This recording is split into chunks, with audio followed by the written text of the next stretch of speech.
Olá, muito boa tarde. Começa agora o programa Mercado Futuro. Eu converso com vocês diretamente aqui do estúdio da B3.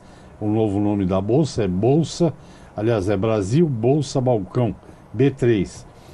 E lembre-se que você tem um instrumento agora, uma ferramenta, que é uma página no YouTube. Você pode assistir todos os programas deste ano, por enquanto, de 2017, nesta página. Você vê a hora que você quiser, o dia que você quiser, porque é internet, só precisa ter internet. E hoje mesmo eu estava conversando e eu descobri, nos meus guardados, digamos assim, eu tenho lá uns 80 programas que eu gravei que ficaram comigo, né? É o que tem de arquivo. Inclusive uns antigos, um de 2002, olha, vejam vocês, eu fiz uma entrevista aqui, não nesse estúdio, mas num outro aqui que tinha aqui. Na época ela era presidente da Apex, a Dorothea Werneck. Eu tenho umas preciosidades lá, e nós resolvemos que vamos colocar aos poucos nessa mesma página no YouTube. Bom, vamos ao assunto do programa de hoje. Quando você vai comprar uma casa, vai comprar uma fazenda, vai comprar um terreno, você olha, gosta, vai lá, compra, paga e passa a escritura, é isso? Esquece de passar a escritura? Eu estou dando um exemplo meio simplório, mas é que esse vai ser um tema discutido aqui. Eu vou conversar com a Jaqueline Bierhaus. Se ela quiser, depois ela traduz o Bierhaus para vocês, que eu não vou traduzir. Ela, enfim, ela trabalha na empresa, é diretora da empresa, vamos ver se eu enxergo sem os óculos. É Land Planning, Soluções Imobiliárias e Fundiárias. Eu já podia começar perguntando para você, já que a diferença entre fundiária e imobiliária, porque eu acho que ninguém sabe. Sim. Mas, em primeiro lugar, muito obrigado pela sua presença. E vamos então começar a conversar. Quando você vai comprar uma gleba, ou que seja, um apartamento, o que você tem que fazer? Tem muita encrenca? Tem. Eu sempre gosto de usar o exemplo da casa ou do apartamento, porque a gente traz um pouco mais para o nosso dia a dia, né? A realidade de uma aquisição de um bem, né? As pessoas, de uma maneira geral, quem nunca fez uma aquisição de imóveis, não tem ideia da quantidade de cuidados, né? Ou da quantidade de problemas que esse ato jurídico, o ato de comprar um imóvel, pode trazer, principalmente para o comprador, que é sempre quem vai tomar o maior risco, quem vai estar mais exposto, né, aos riscos inerentes. Não é o vendedor. Não, principalmente o comprador, né?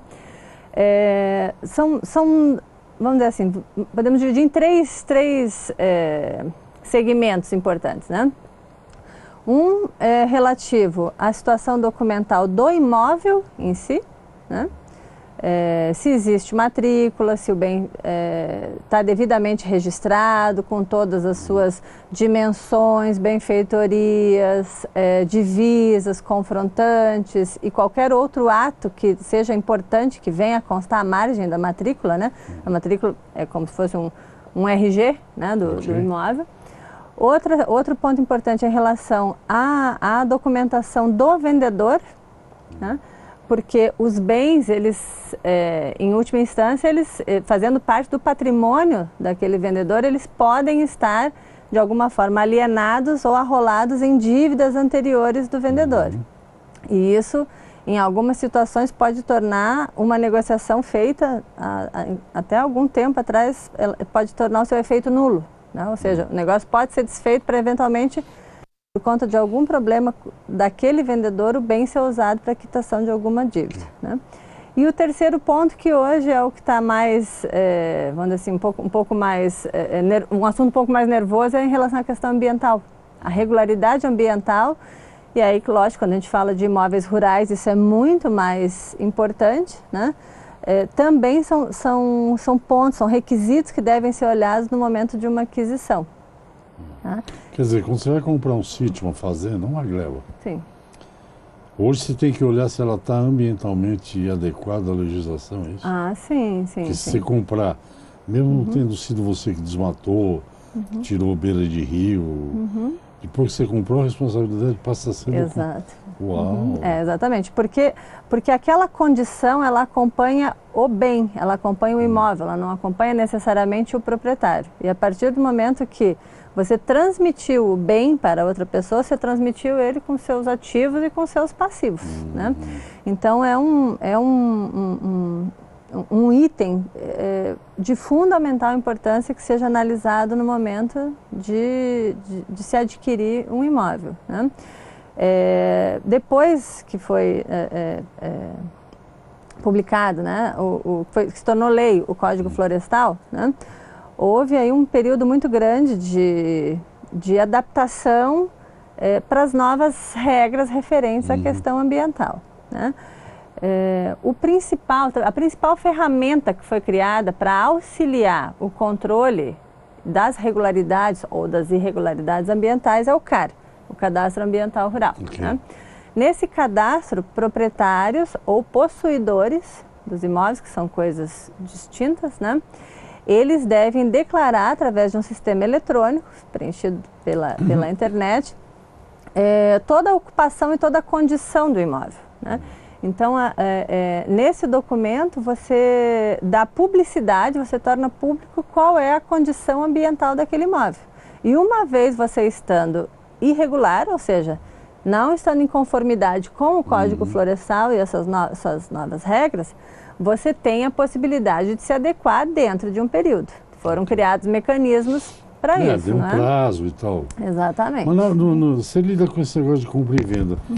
Qual é o problema maior? Eu tenho a impressão que o mais grave, por exemplo, uma coisa que é comum, você compra um carro usado, por exemplo, e você tem que tomar certos cuidados. Eu mesmo vendi um carro recentemente, tirei cópia de tudo e tal, porque de repente começa a chegar a multa para você, que pode chegar antes de vender e depois de vender. Se ele não transfere, né? Esse é um problema comum. Em casa, normalmente, deve ter coisas mais complexas. Por exemplo, eu sei de um caso de um terreno aqui em São Paulo, tinha 2 casas, e o mesmo terreno tinha 2 IPTUs. Menina, isso virou herança de uma gente que eu conheci. Para você regularizar isso, você não tem ideia da dor de cabeça. Não, mas eu imagino. Áreas urbanas, elas estão um pouco melhor mapeadas, ou deveriam estar um pouco melhor mapeadas dentro das prefeituras, né? Porque cada imóvel, ele recebe uma inscrição municipal, um código, né? Mas a questão, muitas vezes, é que um terreno, originalmente, ele tinha uma característica, uma forma, uma dimensão, e ele pode ir, ao longo da vida, sendo subdividido, particionado, fracionado, desmembrado.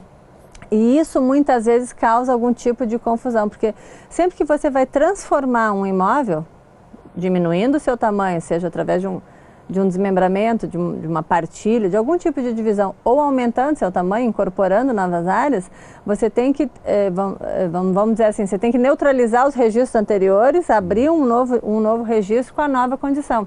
E muitas vezes, nesse momento, né, das alterações de matrícula, abertura de novas matrículas e fechamento de anteriores, pode haver algum tipo de confusão, e no caso de imóveis urbanos, uma repetição ou um desaparecimento de algum tipo de inscrição municipal, e aí causa esse tipo de problema, né? E resolver essas coisas burocráticas é no difícil, Brasil é muito complicado. Porque assim, em primeiro lugar, apesar de ter havido já uma grande evolução nos sistemas cartorários, né, nos cartórios, ainda não é, todo o sistema de registro de imóveis do Brasil não é unificado. As bases não são unificadas entre os cartórios em si, e também não com os demais órgãos administrativos, como, por exemplo, de imóveis rurais. O INCRA, o próprio IBAMA, né? Então existe essa falha ainda de comunicação. Digamos, né, que é característica do Brasil, uma espécie de um samba do crioulo doido. Eu converso com a Jaqueline Bierhaus, ela é da empresa Land Planning Soluções Imobiliárias e Fundiárias. Nossa, decorei, estou bom hoje. Nós vamos ao intervalinho, já já nós voltamos. É bem rápido, VaptVupt, até já. Ok, estamos de volta, programa Mercado Futuro. Estamos discutindo questões imobiliárias e fundiárias com a Jaqueline Bierhaus, da Landing Planning Soluções Imobiliárias Fundiárias. Quando você compra, por exemplo, uma propriedade, uma fazenda, tudo bem, hoje você tem que ter o cara lá para dizer que está na conformidade ou está se ajeitando para ir para conformidade. Mas propriedades grandes, quem é que faz isso? Porque, por exemplo, aqui em São Paulo, eu vou te dar um exemplo. Até onde eu sei, pela lei, você não pode alterar a fachada de um prédio. Estou falando de um condomínio com apartamentos. O prédio ao lado de onde mora a minha sogra, alteraram completamente. Não tem fiscalização. Porque isso é uma coisa legal e jurídica, porque não é verdade? Sim, sim. Nos condomínios residenciais existe uma certa flexibilidade em função das convenções de condomínios, né? O que não pode ser alterado são aquelas obras estruturais que de alguma forma vão contra o plano diretor do município ou os códigos de arquitetura e urbanismo, né, dos municípios. No caso do imóvel rural, né, existe, né, uma série de requisitos, de condições que os órgãos administrativos governamentais já impõem, né, e eles causam ônus, eles causam alguns impedimentos ao imóvel, né, como, por exemplo, a gente citou antes o CAR, né? O CAR, o governo mais uma vez prorrogou o prazo para que ele seja feito até o final desse ano, e a partir do momento que o proprietário ou possuidor do imóvel não fizer a declaração, ele vai se encontrar impedido, por exemplo, de financiamentos agrícolas. Então é um ônus, né, que se impõe ao imóvel, né? Outro exemplo que pode também impedir uma transação imobiliária é a ausência de georreferenciamento, né? Esse é todo um procedimento, né, que é todo normatizado pelo INCRA para estabelecer as reais divisas dos imóveis. Então essa é uma ação já não vinculada à questão ambiental, mas vinculada à questão fundiária e dominial, né? Então é o documento, né, seguido, que é originado através do georreferenciamento, onde se segue todo um protocolo, um normativo do INCRA que te garante que aquele imóvel dentro daquelas dimensões pertence a você, né? E se você não tem esse georreferenciamento registrado na matrícula do imóvel, isso impede com que o cartório faça a transmissão do seu bem para um terceiro por ocasião de uma venda. Eu vou te contar um segredo, mas não é tão segredo assim. Eu moro numa pequena propriedade, meio hectare, 5 mil metros quadrados, urbana. Certo. E, por exemplo, tem um vizinho novo ali à esquerda. Todo vizinho, quando vende um desse terreno, eles chamam o agrimensor para medir. Toda vez... Deveria. Não, esse aí chamou. Ele chamou. E, por exemplo, o muro de onde eu moro tá aqui e as marcas brancas do agrimensor estão meio metro para dentro do terreno. Sim. Só que é meio metro numa área comprida. Eu agora vou derrubar o muro e fazer um muro novo. Eu não Se vou compensar, questionar. né? Se compensar, tem Eu que não ver vou questionar. tem que ver um pouco o que são aquelas marcas. Pode ser só os pontos de amarração, né, das medições dele, né? Não, é que ali a divisa... Deixa que ele nem acredita. A divisa entre onde eu moro e o de outro terreno é um riozinho. Ah, sim. Então aquela parte ali já foi usada para a gente fazer horta e tal. Sim. Até que deve ter mudado o inquilino, mudado um proprietário meio ranheta, e disse que era dele. Então, como é muito perto da margem do rio, a gente fez um muro para cá e ponto final. Mas agora estou vendo aquelas estaquinhas brancas, antes de discutir. Pois é. Já vou aproveitar e fazer o muro lá.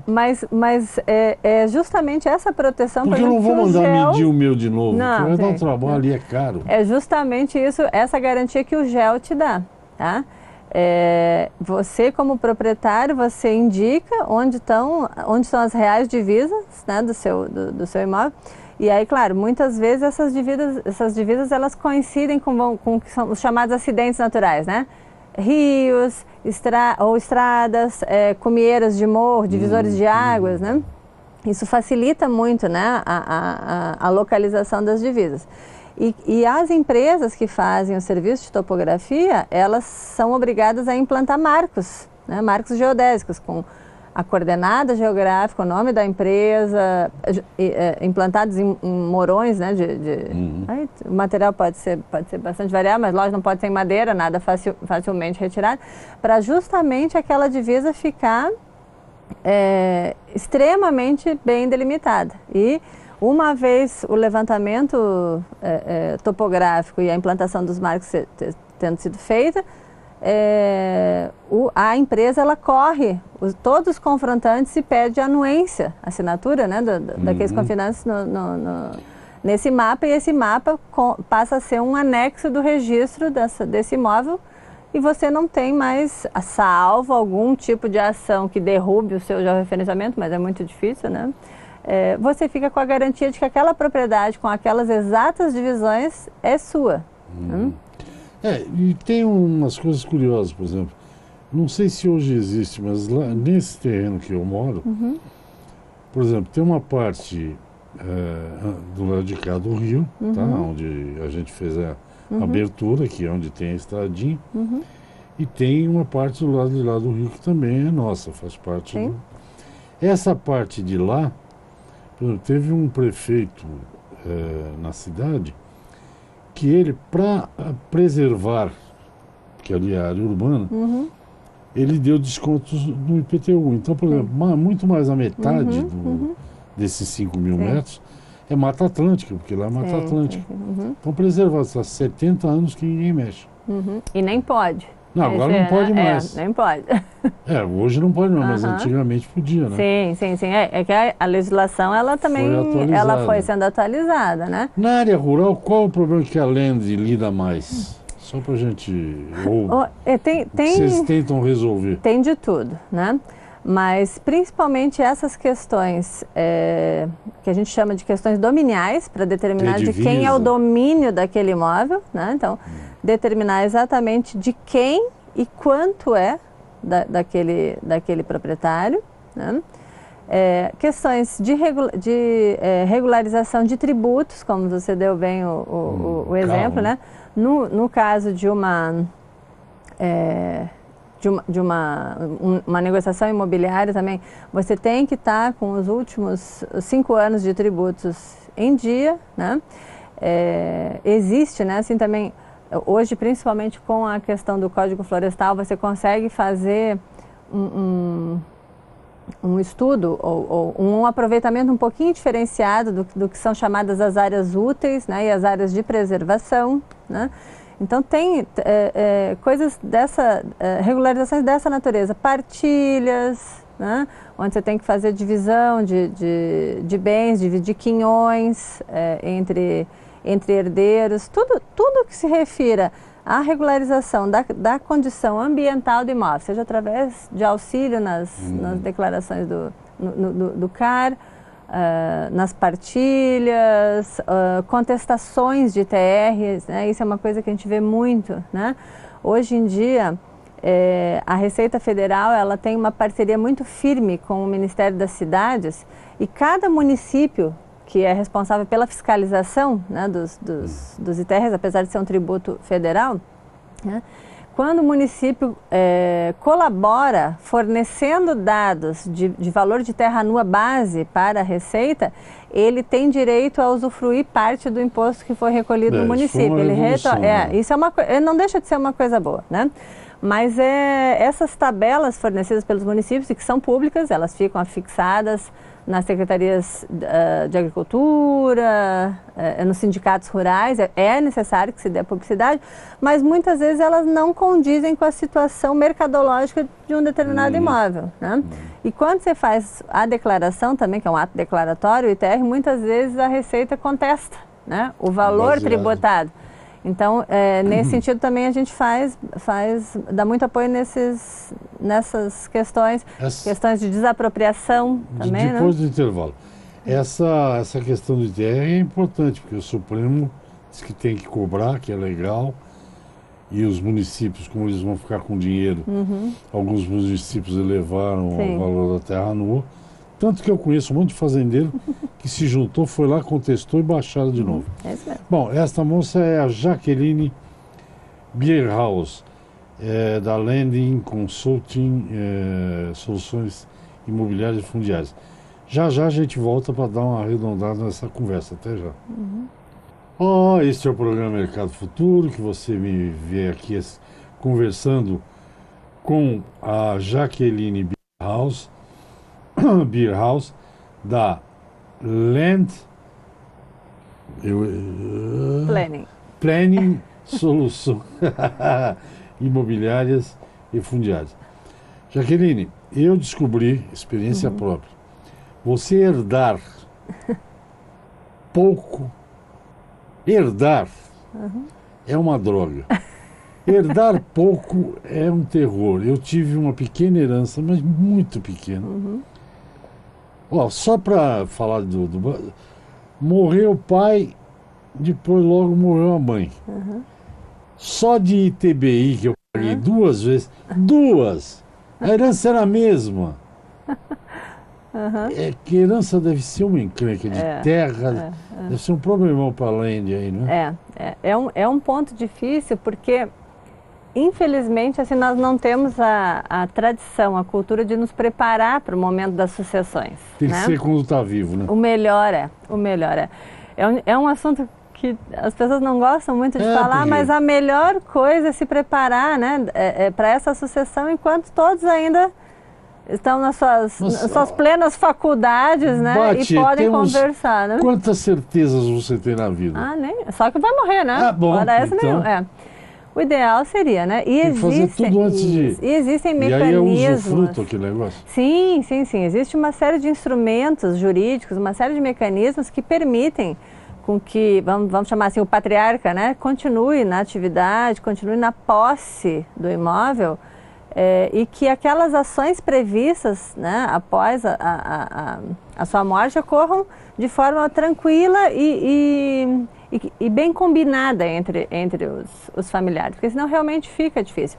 E não só pela questão da partilha em si, mas justamente por isso. Muitas vezes, quando vai se fazer, né, o inventário e se verificar todo um processo de herança, vai se ver uma questão de dívidas, muitas vezes, que os filhos não tinham ideia, né? E isso para que... Isso sem contar os cunhados, as noras. Sim, os agregados, né? E isso para, no momento de se fazer a transmissão mesmo do bem, a partilha e a transmissão para os herdeiros, é lógico que isso fica oneroso, principalmente se você tiver que acertar muitas coisas para trás, né? Esse é o negócio da Land? Esse é um dos negócios da Land, assessorar essa ponta, né, do produtor para regularizar todas essas questões, né? E também para aqueles que querem fazer a desmobilização de seus ativos, querem vender os seus imóveis, querem ampliar os seus negócios, nós também damos toda essa assessoria, né? O que a gente fala assim, que nós não nos consideramos, não nos vemos e não nos apresentamos como uma imobiliária comum, né? Nós realmente somos uma empresa de soluções, tá? Então nós buscamos sempre os melhores parceiros para fechar o negócio e entregando um imóvel que tenha valor agregado, né? Que tenha um potencial de atrair compradores maior do que aquele, do que o comum que a gente vê, né? Então, nós temos assim, um foco muito grande, né, em atrair investidores, grandes investidores para o segmento, sejam eles bancos, investidores nacionais, os estrangeiros agora, estamos também nos preparando para o retorno dessa turma, tão logo a legislação seja alterada, né? A gente entende esse braço, né, como um segmento realmente muito importante para trazer, de novo, movimento, né, e pujança, né, para o agronegócio. A gente precisa desses investidores atuando, só que eles precisam de empresas que consigam dar um serviço de advisor e garantam um compliance, né, para esse capital que esteja muito bem fundamentado, de pessoas que realmente entendam do negócio e que consigam dizer que aqueles negócios que estão sendo feitos são de fato seguros dentro dessa complexidade que é a questão jurídica no Brasil, a questão tributária e a questão ambiental, Né? Até porque o que a Jaqueline está dizendo, tem gente que pratica isso com muita competência. Sim. Compra terra, Uhum. planta, né? Compra Sim, terra nua, sim, sim. por um preço evidentemente menor. Uhum. Produz, passa a produzir e revende Uhum. por um preço 3, 4, 5 vezes maior. Se ela transformou o É imóvel, ela agregou o valor é um grande negócio. com certeza, com E os certeza. fundos estrangeiros, eu chamo, Uhum. é maldade minha, não é politicamente correto, Uhum. mas eu chamo esses grandes fundos de dinheiro, Uhum. eu chamo o dinheiro das velhinhas do estado de Wisconsin, nos Estados Unidos. Elas têm aquele dinheiro, não sabem o que fazer, tem que render. Por que não comprar 100 mil hectares no Brasil, por exemplo? Sim, sim, sim. É uma- É uma das fontes, é uma das fontes de recursos. Porque sem dúvida. a terra não é da gente, né? A terra é do planeta. Uhum. Apesar da gente achar que é da gente. Mas a terra é difícil desvalorizar, né? Não desvaloriza. Ela pode ter, ela não tem a liquidez imediata. Em alguns momentos não tem, outros Não. até ela tem. Agora você vê assim, um imóvel que está em condição regular, ele tem liquidez diferenciada de um que não está. Claro. Você faz dinheiro muito mais rápido quando seu imóvel está regularizado. Você atrai outro tipo de comprador para o seu Vamos imóvel. conversar sobre um assunto particular. Meu, já. Nosso tempo acabou, Jaqueline. Pode dar tchau. Passa rápido, né? Passa. Conversa é boa. Tá, agradeço a oportunidade. Estamos à disposição, né? Você quer dar um e-mail, sim, alguma a nossa coisa? empresa nós temos nosso site www.landplanning.com.br. Né? Nós temos lá todo um canal de comunicação com clientes que também recebem, né, um login, uma senha para monitorar online todas as ações que estão sendo feitas nos seus imóveis. Então existe todo um passo a passo, um controle de andamento de serviços, todo um sistema de arquivamento de documentos e troca de informações com o cliente que é bastante importante. Hoje em dia, em tempos assim, de gestão, né, onde a palavra é gestão, a gente pensou em desenvolver todos esses serviços muito voltados para o cliente de uma maneira fácil, né, bastante acessível, né, e rápida. Né? Ok, essa foi a Jaqueline Bierhaus, que não quis dizer o que quer dizer o nome dela, Bierhaus, mas eu vou dizer. Pode falar. Beer, você sabe o que é, o Edmundo sabe aí que está dirigindo, cerveja. E house, segundo a Jaqueline, é garganta. Então Beer House é garganta de cerveja. Até o próximo programa. Obrigado. Tchau, tchau.